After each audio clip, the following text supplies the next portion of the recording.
Hello everyone, this is the Radio Tokyo playthrough of the Forsaken starting area. And you'll notice I'm starting this on the loading screen for once. You can see, it's a warlock, I promise. Um, I'm on the Echo Isle server, so hi everyone from Echo Isles. Yes, I actually do have a character here, Veneroson, a Forsaken Hunter. There's the Death Knight. There's the human I was just on, and here's the warlock. And again, I know it's strange, like I'm actually pointing out that I'm on the character creation screen for this one, but the reason I'm doing that is because the Forsaken area is so intensely creepy to me, and I love it. Particularly the way that you start out. So I'm going to, you know, try and get the volume up a little bit to where you can hear it. And I'm just going to enter the game world and just let the ambience settle in and look around and give everyone an idea of what's going on, because not everyone has ever played a Forsaken and they don't know how they start out, and it's the most unique thing to make a new little baby undead character. I think it's just okay. Anyway, I'll be quiet and I'm gonna do this. Here we go. Hopefully you'll be able to hear it.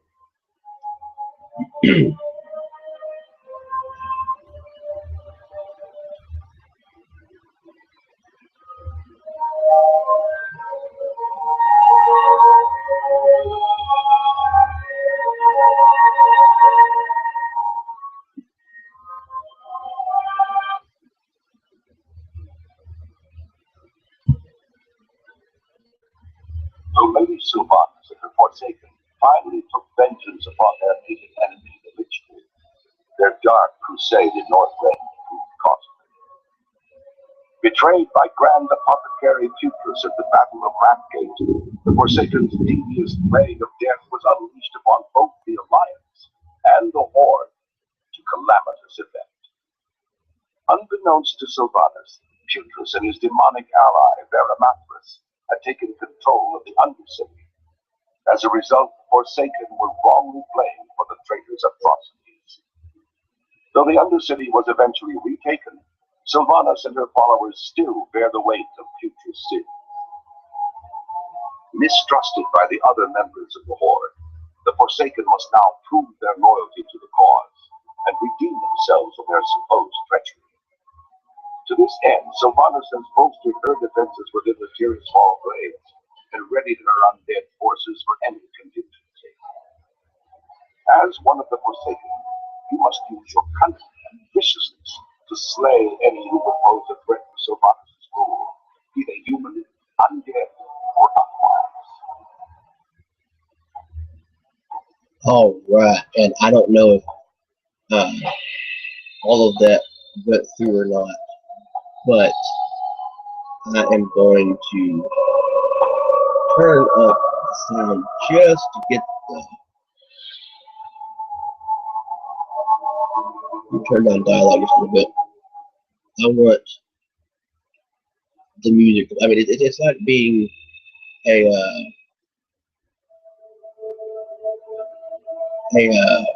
Death Knight. There's just so much to hear in the starting area, and I'm sorry that I'm doing all this stuff live right now, but I wanted that one little thing to be heard, or try to at least get it to be heard. Excuse me, because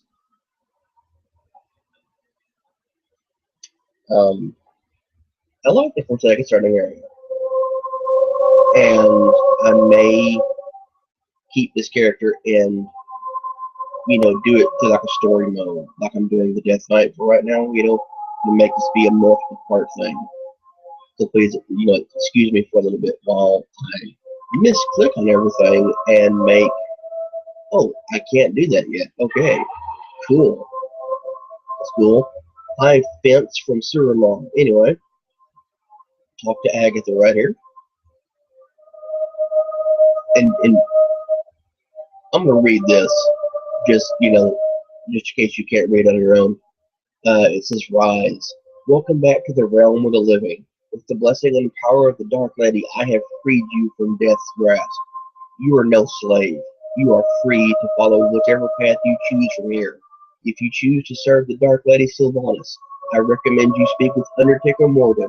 You will find him behind me in the graveyard." Now, you notice I'm talking to Agatha, and Agatha is a Valkyrie. And this comes up later in the storyline, but there's Agatha, and then over here you have a Radney, and then Arthura. And you'll see right there it says Rigor Mortis. Recently awakened from the dead, your bones and joints are still. So I'm going to do this. I'm going to accept that. And hello, unknown person who just logged in. And now I'm going to open the collection thingy and do my armor because I'm alive now. Officially alive. Yes, I know it would be more fun if I would do this without having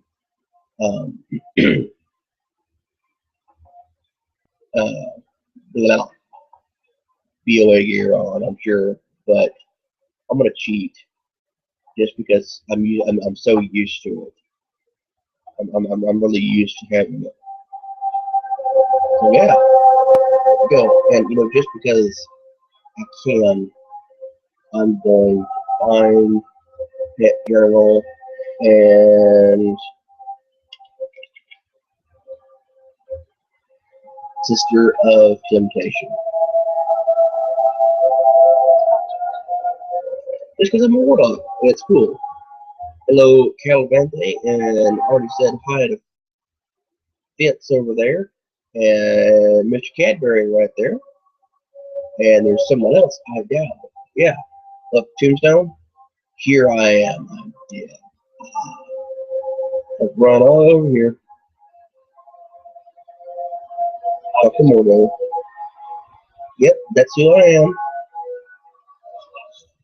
Lost of Lordaeron, which is one of my favorite battle pets in the game.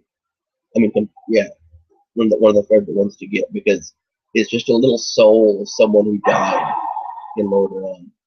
And you see over there, Randy just did that. That little dinging sound. That was her raising that dude from the dead.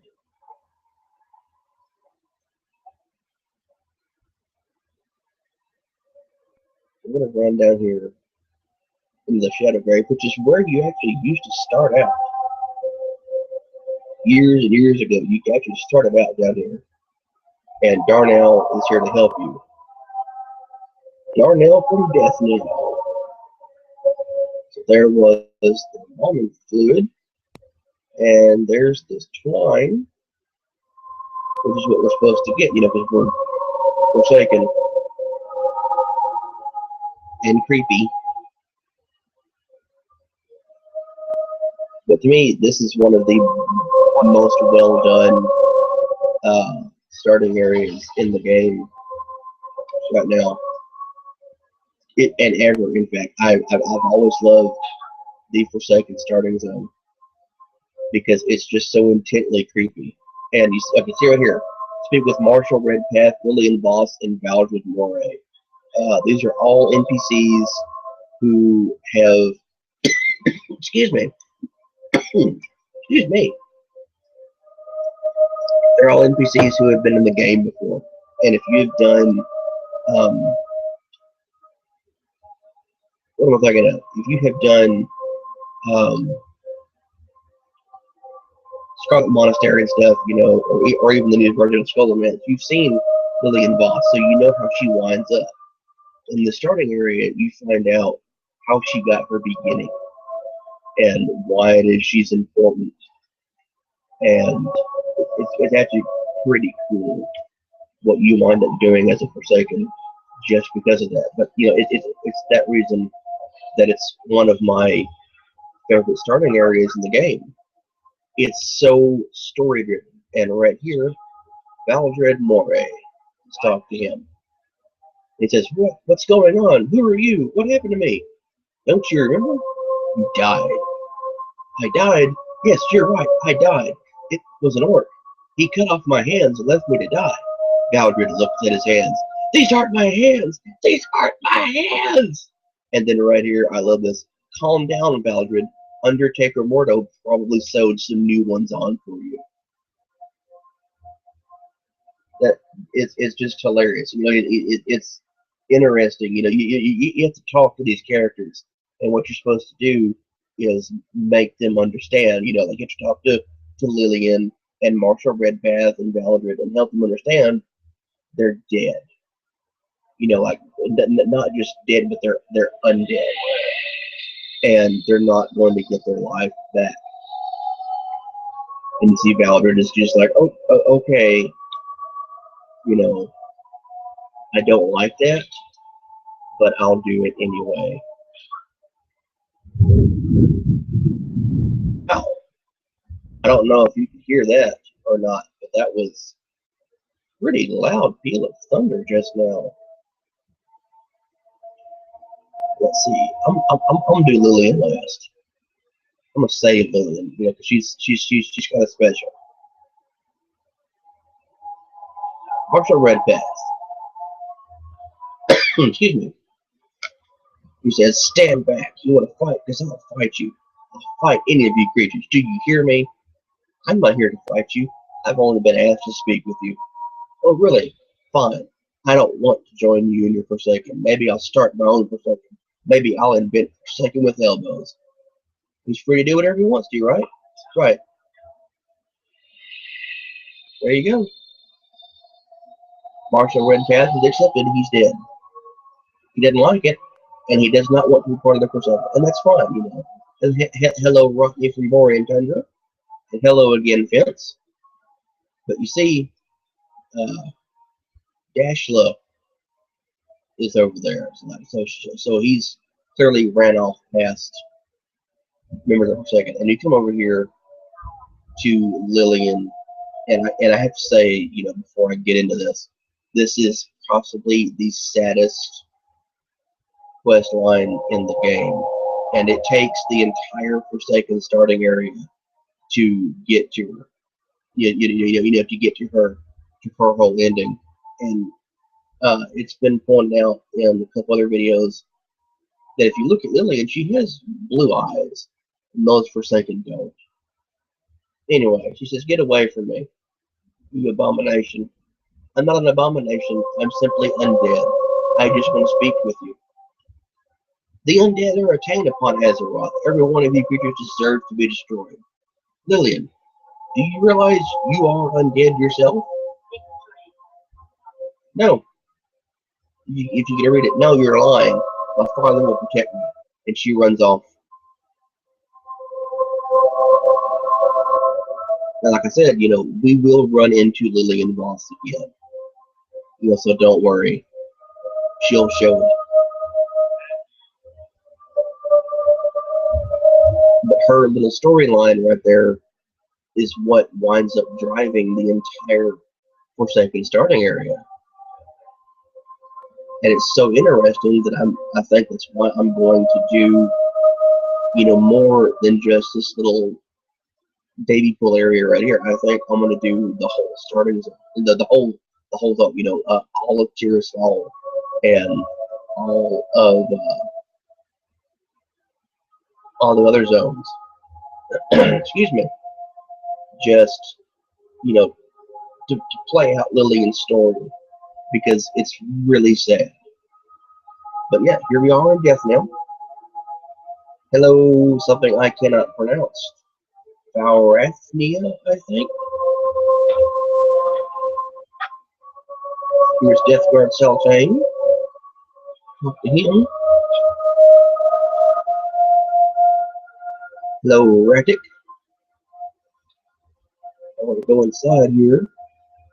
And Nuker 1. Hi.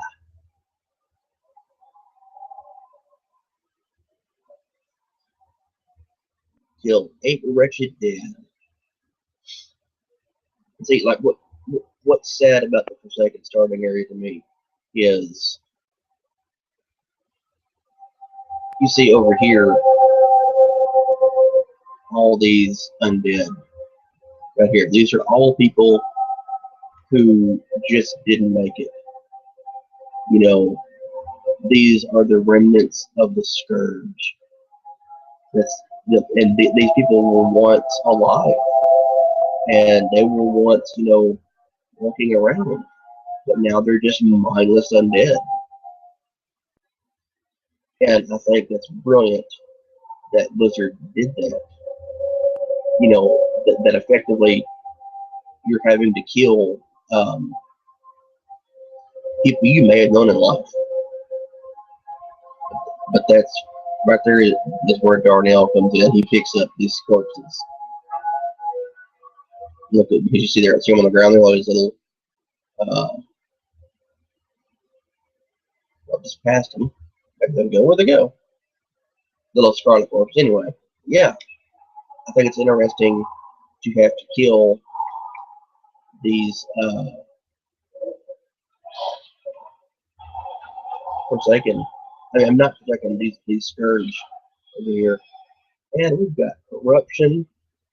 That's awesome. Let's fix that and put that right there. That's gonna make it easier to do this. So now I can just add targets. And put it on everything. Yeah, it's neat that Blizzard put the fact that you have to, you know, kill all those undead. And there's a scarlet corpse. Thank you, Darnell. But it's neat and it's also sad. You have to kill all these little dudes over here. Like I said, you know, excuse me, there's a good chance that some of these is someone that you knew in person when you were alive before you became undead.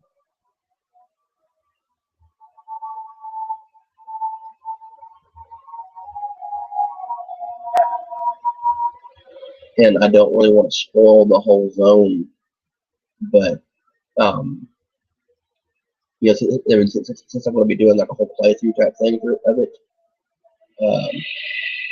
it's important to know that no, these are not people you knew in life. Yeah, it's fun. Fun. I love this area. We got belt. And what come inside here again is back to the Starvis. And we got some boots. Now, believe it or not, we are not done in the starting area just yet.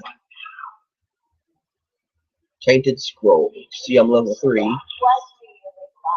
Now, I have to read this. The Truth of the Grave. Earlier on, I saw a young Forsaken woman running towards the old inn. She was screaming for her life, pleading to be taken back home. Not all of us are as resolute as others.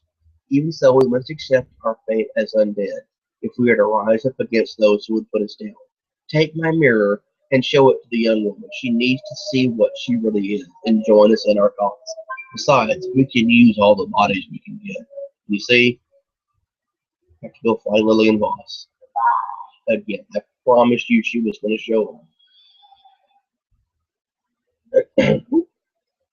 What's that? Return the quest.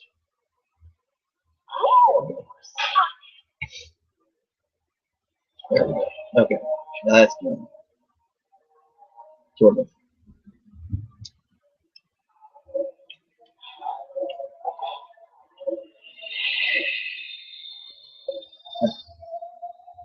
Now we're done with that.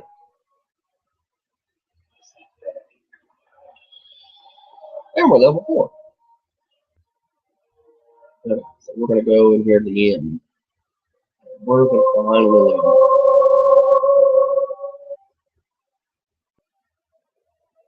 Here she is.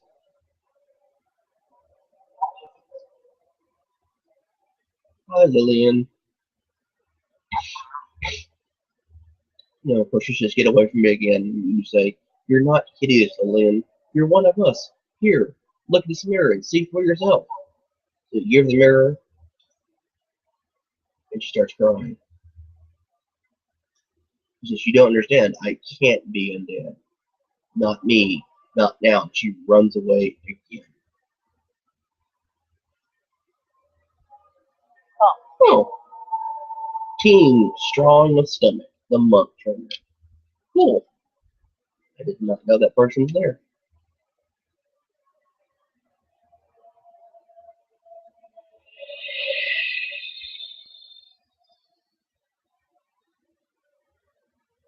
I haven't got Here. all And then Quartet, Executor Eric.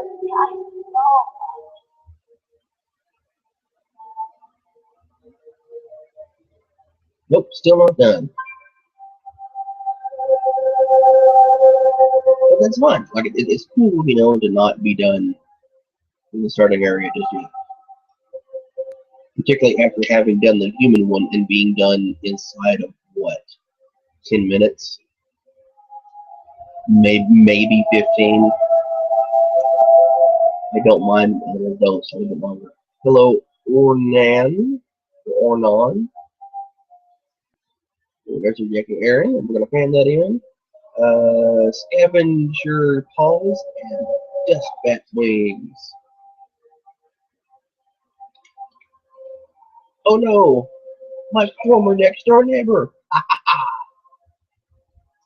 I'm kidding. I'm kidding, neighbors. I like my neighbors.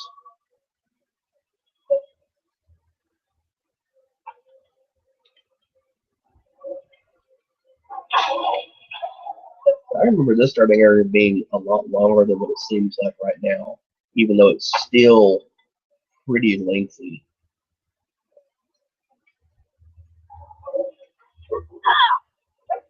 But I guess that's just, memories of how it used to be.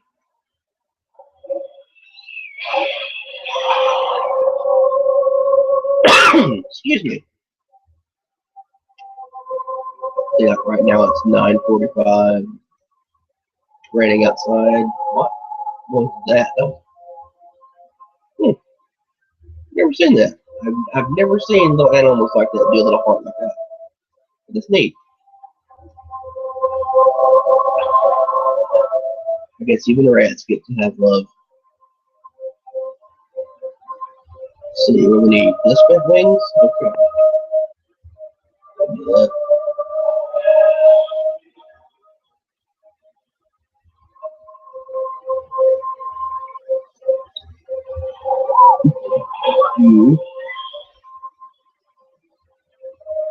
There we go.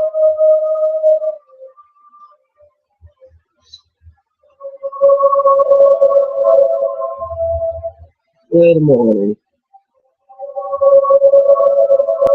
I guess I could, bust out the chauffeur mount and use that, but I'm sorry.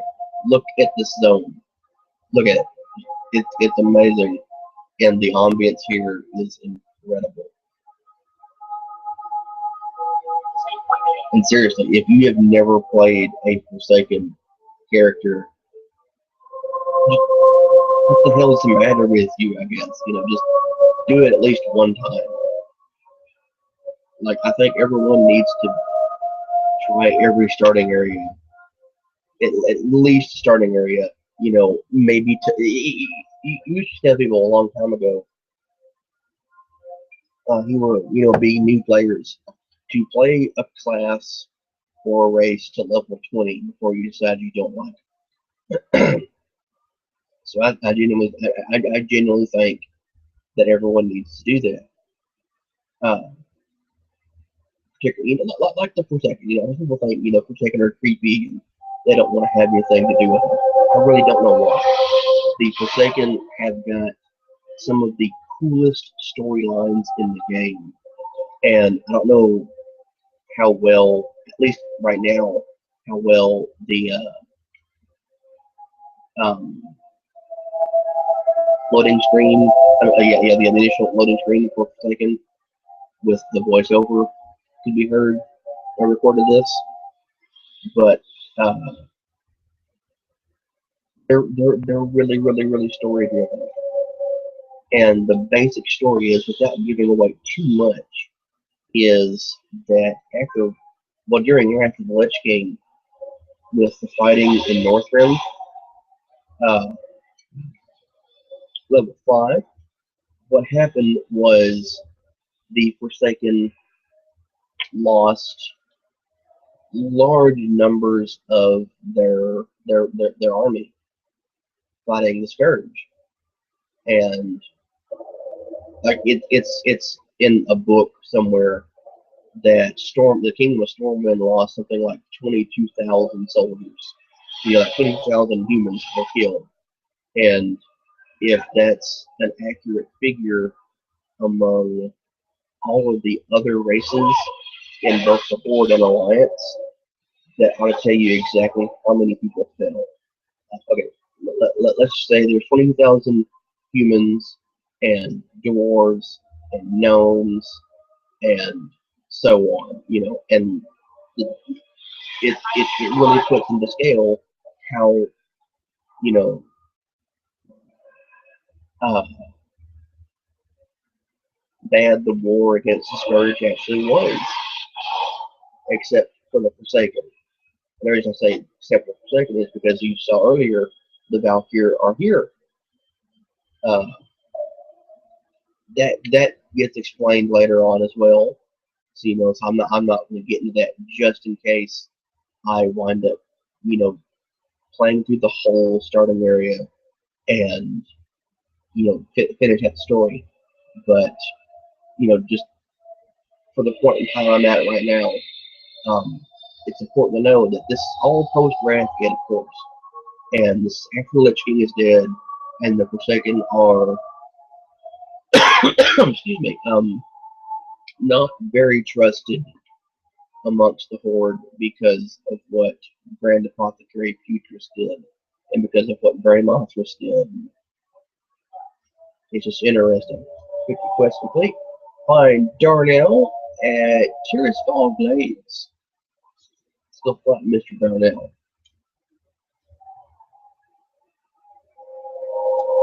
But of course, I can have a truly interesting story to me. I like it. It's one of the reasons I like it. Like I said earlier in the Death Knight video, the first part of the Death Knight video, I mean, I like the Lord of all that stuff. Anyway, we're going to do Assault on a Rock Brand encampment now. And if you see right there, kill Marshal Redpath. That's the dude that we rescued earlier. Come on, Marshal Redpath. Come on, man. Don't make me kill you. But nope. Run over here. This actually used to be a Scarlet encampment. These used to be Scarlet Crusaders.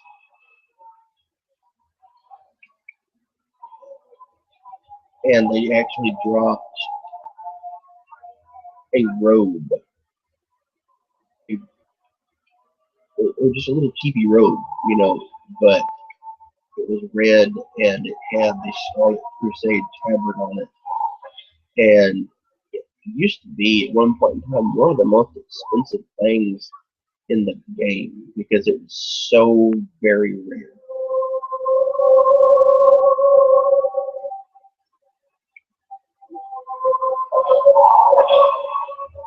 Kill him.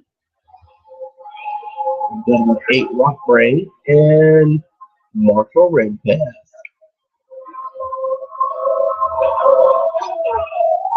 And he's dead. Excuse me again.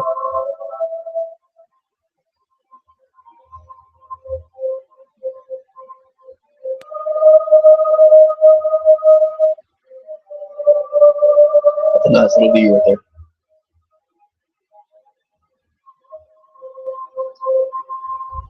I was flying over one day, and it was after I got my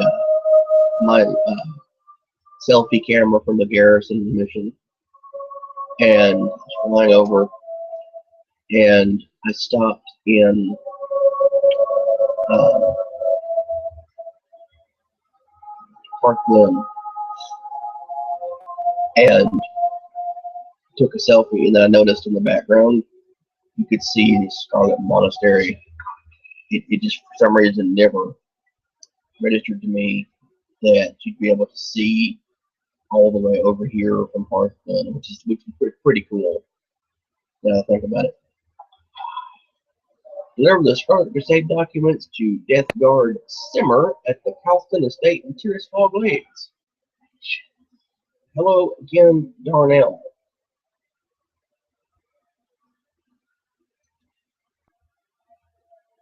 Yeah, that's basically it for the starting area. And we're going to run over the Calston Estates.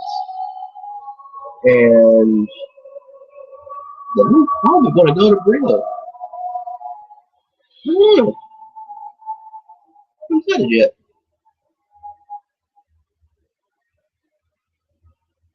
I don't know if I want to keep playing for a little while longer or just call it quits. But I think, out of fairness, that I'm going to call it quits.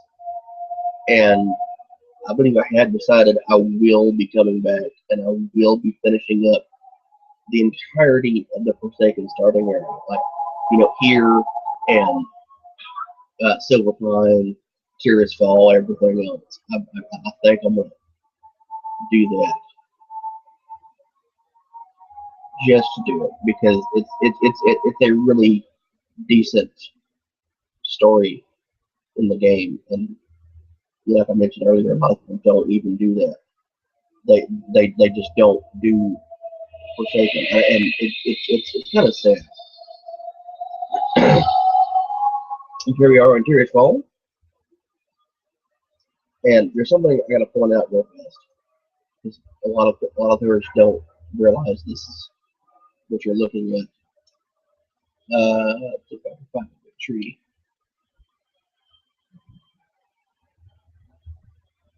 Actually, there's some over here. Hang on.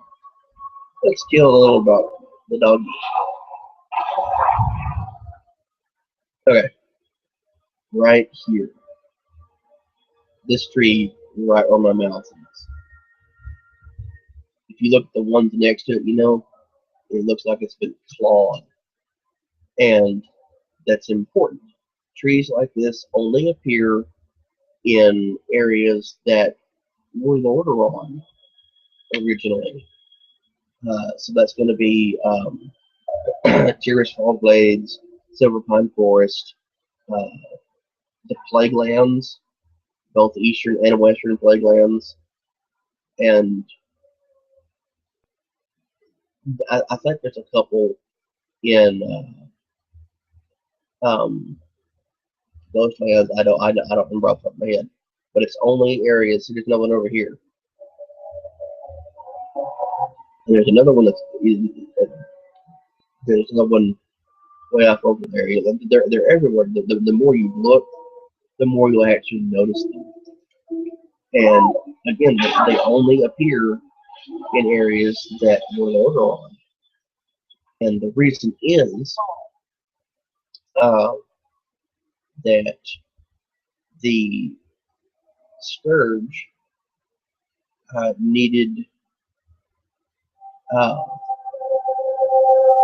what's the word I'm thinking of? The Scourge needed supplies. Because in Warcraft 3, you have to have resources in order to do anything. It's a lot like being in a garrison right now. You have to have garrison resources as well. You had to have lumber and water and food. I think was everything. But to get lumber, you had to send part of your army out to go gather it. And the Scourge, most of the Scourge forces were just ghouls, and what you had was this large portion. Large ghouls would go out and would just start scratching at trees in order to get the wood that the Forsaken needed. So what you have is, where is the police vehicle? I guess he's upstairs. Anyway, what you wind up having is a neat little thing that Blizzard put into the starting area and all throughout Lordaeron. And you see these trees that very clearly have those little clip marks in them like that. And what that was supposed to have been was representing the ghouls that went out and collected wood for the surge. Here's another one right there.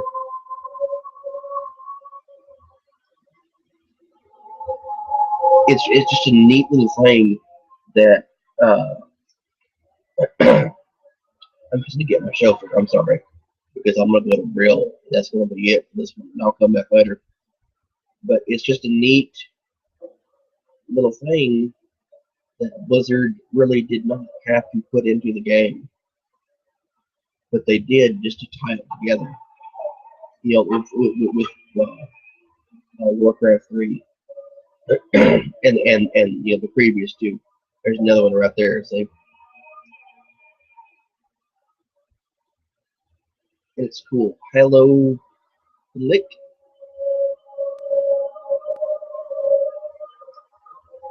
But just like little things like that are in the game, you know, to remind you this was a certain place at a certain time. And one of my favorite things to see is, you know, just, it's places and things, you know, like the clawed up trees that are all through Lordaeron. And then you go to Alterac, you know, the zone Alterac, and you see, um, you know, these buildings, and there's a town of Strandbrad. You know, most people wouldn't know what Strandbrad is, but Strandbrad is where you're first introduced to not only Arthas, but to Uther. And you have a little quest there.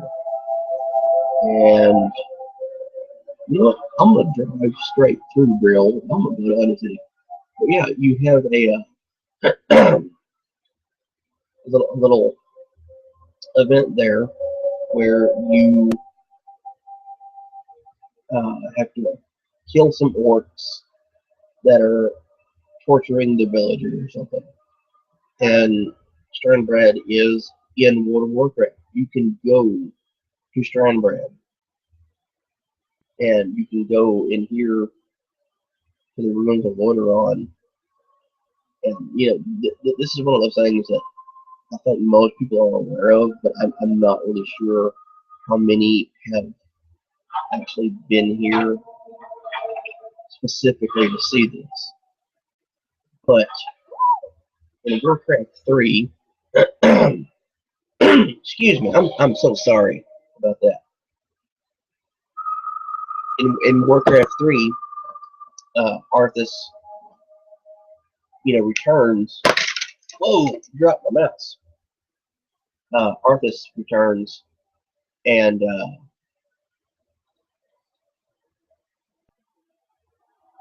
he comes back into Lordaeron, you know, and sorry about that. My phone unplugged itself. Anyway, he comes back into Lordaeron and walks right this way, and you know there's a piece of music that's goes along with it. I can't think of it, but anyway, you see Arthas walk up through here, and this is just a little drawbridge that's dropped for him, and he walks in here, you know, and then you cut back in the throne room, and you see uh, uh, what's his name? What's his name? What the hell is his name? Um, Tyrannus sitting on his throne, you know, and he hears it, and then you come here, and that bell. I don't know if actually, hang on, let me turn it up. Just turn the game sound on. Hear it.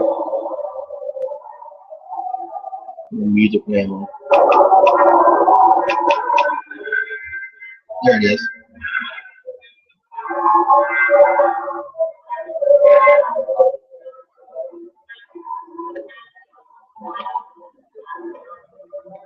Hopefully that is recording, you know, what I'm hearing.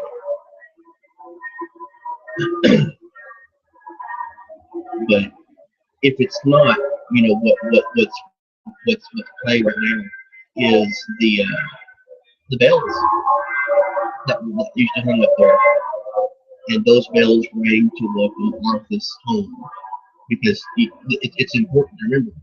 Lordaeron, you know, right, the city Lordaeron is where Arthas Menethil, the Lich King, is from. If you're looking a pathway that Arthas once walked. So I'm gonna walk in here, and you can still hear the bells, you know. But you get in here, and you look down, and you notice that the sound has changed. I'm gonna zoom in. On the ground is rose petals. The rose petals were there because when Arthas walked back into Lordaeron, um, there were people up there lining the road, up there, up on top of the wall, just throwing rose petals on him and cheering at him. So you see the rose petals down there, and you can hear the people cheering him.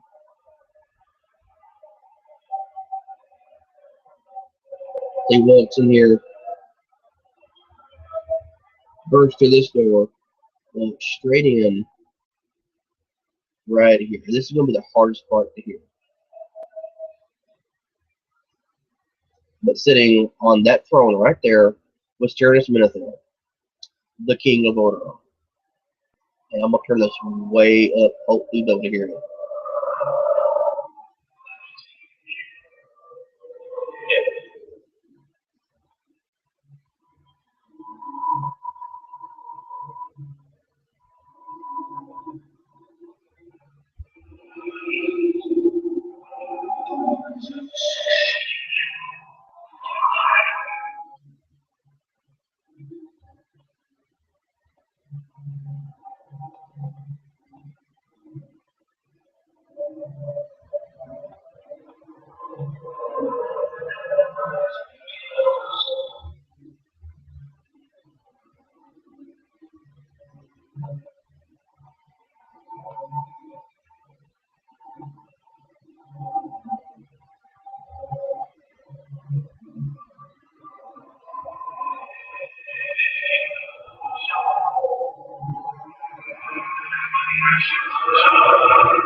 That was two separate lines, and I really don't know how well it records. But where I'm standing right here is where Arthas stopped when he walked into the throne room. And Tyrannus stands up, you know, and he starts talking to him. And Arthas starts in this little monologue of about how he's going to change everything, you know. And he walks up, and then that curtain right there and that wall, all you see is a shadow. And Tyrannus says, "What is this? What are you doing, my son?" And Arthas says, "Succeeding you, father." And he stabs him in the throat. And the next thing you see is the crown of Lordaeron bouncing down those steps, and then right here, that little smear right there is Tyrannus's blood. And then after that, Arthas, of course, goes on to slaughter the citizens of Lordaeron, and he winds up killing Uther, of course, and it's pretty sad, but it's actually very, very well done. Well, I mean, it's very, very well represented in World of Warcraft, and just, you know, like coming to places like this is just really interesting to me, because if you're like me and you've played through Warcraft 3, you know, will get a kick out of seeing things like that and hearing it. And I like the fact that Blizzard actually, excuse me, again, I'm sorry, put that in the game. But right here,